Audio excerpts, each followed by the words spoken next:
Welcome viewers, स्वागत है आपका रेस्टलेस ओडिसी के इस फर्स्ट एवर हॉरर एपिसोड में। ये एपिसोड बेस्ड है एक ट्रू इवेंट पे जो कि बीता एक सोल्जर की लाइफ में। तो कहानी शुरू होती है जब मैं एयरपोर्ट पर अपनी बोर्डिंग का वेट कर रहा था और मेरे बगल में जो शख्स बैठे थे वो मेरी किताब में झांक रहे थे बार बार। मेरे हाथ में एक किताब थी, द फॉरबिडन ट्रुथ नाम की, जो कि पैरानॉर्मल एक्टिविटीज़ पर ही बेस्ड है। और जो शख्स बैठे थे मैंने उनसे पूछा कि इंटरेस्टेड लग रहे हैं आप ये किताब ले सकते हैं। तो उन्होंने कहा कि नहीं, आजकल वो इन चीज़ों पे ज़्यादा ध्यान नहीं देते।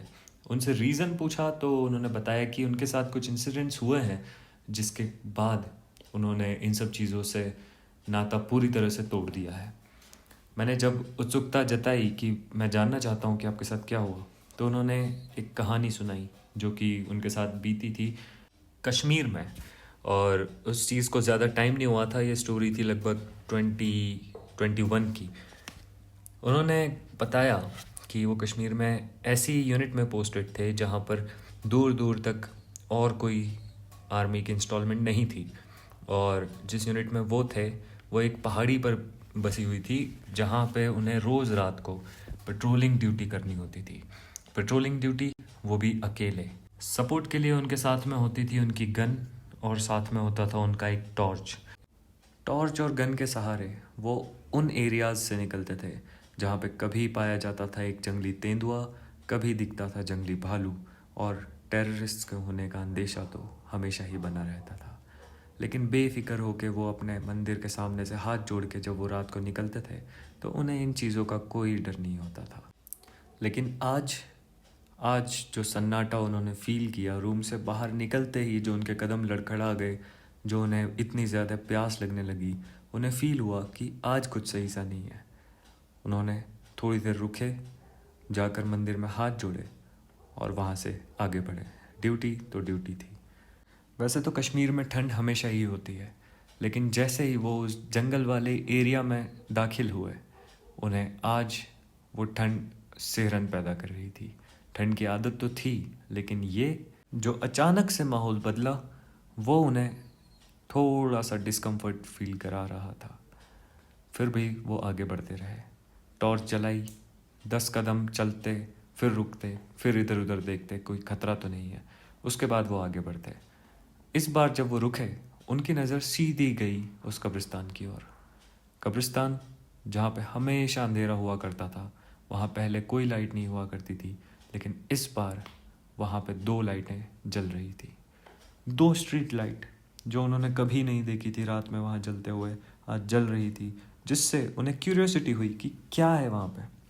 पहली बार उन्होंने वहाँ पे बैठ के शांति से अपनी सिगरेट जलाई और वो उस तरफ उन कब्रों को निहारने लगे। वैसे तो वो निहार ही रहे थे और कोई डर वाली ऐसी कोई अजीब बात नहीं थी, लेकिन थोड़ी देर बीतते ही उन्होंने देखा कि वहाँ पर एक तेंदुआ चलते हुए आता है। वो तेंदुआ कुछ अजीब सा रिएक्ट कर रहा था। तो वो कब्रिस्तान काफ़ी छोटा था, लेकिन बीच कब्रिस्तान में जाकर वो तेंदुआ खड़ा हुआ और एक पेड़ की तरफ देखकर वो अपनी ही आवाज़ में हुंकार भरने लगा। अजीब बात यहाँ पर यह थी कि उस पेड़ के सारे पत्ते ऑलरेडी झड़ चुके थे, तो विकास को भी यहाँ से वो पेड़ क्लियरली दिख रहा था, लेकिन उस पेड़ पर कोई नहीं था, कुछ भी नहीं। ये थोड़ा अजीब लगा, लेकिन फिर भी वो बस उस सीन को, जैसे कि वो एक सिनेमा में चल रहा हो, देखते रहे कि आगे क्या होने वाला है। वो जो तेंदुआ था वो खड़े खड़े पहले तो हुंकार भरता रहा, उसके बाद अचानक से वहीं गिर गया, जैसे उसे कुछ हो गया हो या तो उसे अटैक आ गया हो, क्योंकि वो नॉर्मल नहीं था। खड़े खड़े कोई जानवर यूं नहीं गिर सकता। थोड़ी ही देर गुजरी ही थी, विकास के पास ज़्यादा टाइम भी नहीं था, लेकिन वो अपनी सिगरेट ख़त्म होने का वेट कर रहे थे। कुछ समय बीत गया और विकास अपने ख्यालों में खो चुके थे। अचानक से उस पेड़ पर से एक शख्स उस तेंदुए के ऊपर छलांग मारता है। वो कहाँ से आया कोई पता नहीं, लेकिन उस झड़े हुए पेड़ के ऊपर से एक शख्स तेंदुए पर कूदा। उसने उस तेंदुए का गला मुंह से खाना चालू कर दिया। विकास की रूह कांप गई देखकर। विकास जहाँ बैठे थे वो वहीं पर सहम कर बैठे रहे। उनके हाथ में गन तो थी, लेकिन उनकी हिम्मत नहीं थी कि वो इतने बड़े दरिंदे को, जो कि एक तेंदुए को कच्चा खा रहा हो, जाकर कुछ बोले। विकास के पास ज़्यादा समय नहीं था। उन्हें अपनी ड्यूटी के लिए और आगे जाना था। लेकिन अब उन्होंने जो देख लिया था, वो देखने के बाद वो यूं ही उसे छोड़कर आगे नहीं जा सकते थे। उनके अंदर का फौजी जाग गया। यूं तो वो वहाँ कुछ नहीं करते तो भी कोई प्रॉब्लम नहीं थी, लेकिन उन्होंने हिम्मत करके टॉर्च उस इंसान के ऊपर दिखाना चालू की। विकास ने अपनी बात में बताया था कि ये उनकी लाइफ की सबसे बड़ी गलती उन्होंने की थी कि उस शख्स के ऊपर टॉर्च मारी। विकास वहाँ से उठे, थोड़ी और आगे गए, जैसे कि वो घाटी थी, वो पहाड़ के ऊपर थे।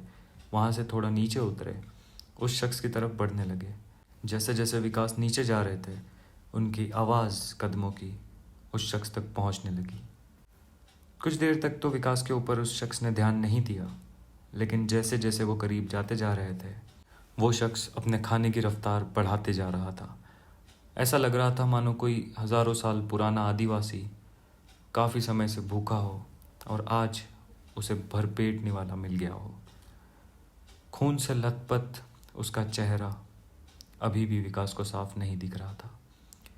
उसके काफ़ी करीब पहुंचने के बाद विकास ने उसे आवाज़ लगाई, हे, क्या कर रहे हो तुम वहाँ? और अपनी गन उस शख्स की तरफ तानते हुए विकास खड़े हो गए।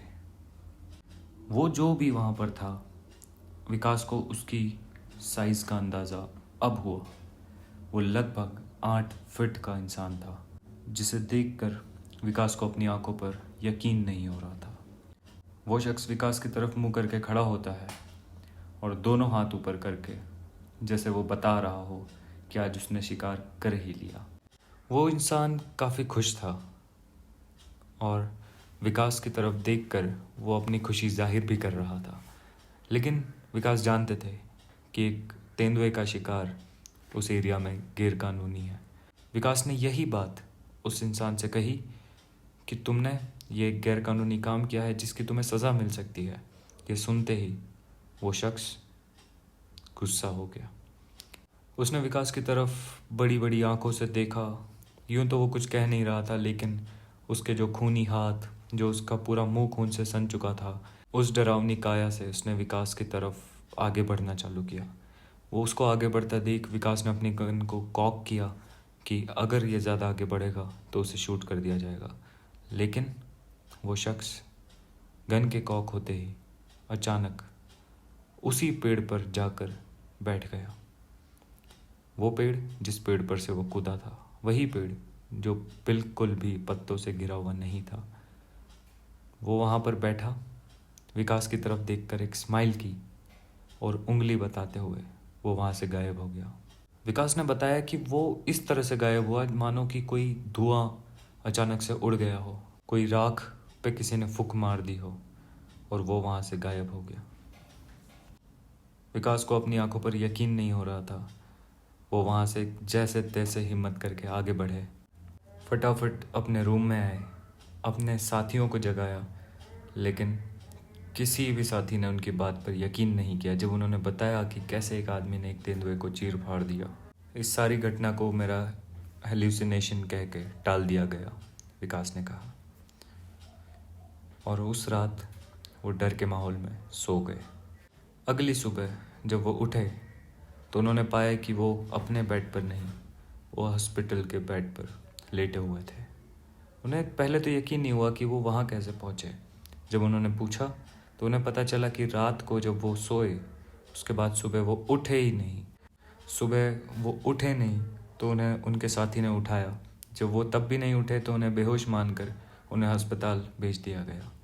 अस्पताल में थोड़े बहुत चेकअप के बाद पता चला कि उन्हें काफ़ी तेज़ बुखार था। बुखार का रीज़न अभी तक किसी को पता नहीं। विकास ने बताया कि उसके बाद वो 10 से 12 दिन अस्पताल में भर्ती रहे और जैसे तैसे ठीक होके वो वापस अपनी ड्यूटीज़ को ज्वाइन करने आए। इस बार जब वो रात में अपनी रूम से निकले उनके दिमाग में सिर्फ एक ही चीज़ चल रही थी, वो तेंदुए को मारने वाला शख्स और उसकी दिखाई गई उंगली जब वो गायब हुआ था। विकास ने बताया कि ये तो सिर्फ शुरुआत थी, इसके बाद उनके साथ क्या क्या हुआ उसकी आप कल्पना भी नहीं कर सकते। आगे विकास के साथ क्या क्या हुआ ये जानने के लिए थोड़ा सा इंतज़ार और करिए। अगले एपिसोड में मैं लेके आऊँगा विकास के साथ आगे क्या क्या घटनाएं घटी, और मेरा यकीन करिए आगे की जो कहानियाँ हैं वो कमज़ोर दिल वालों के लिए तो बिल्कुल नहीं है।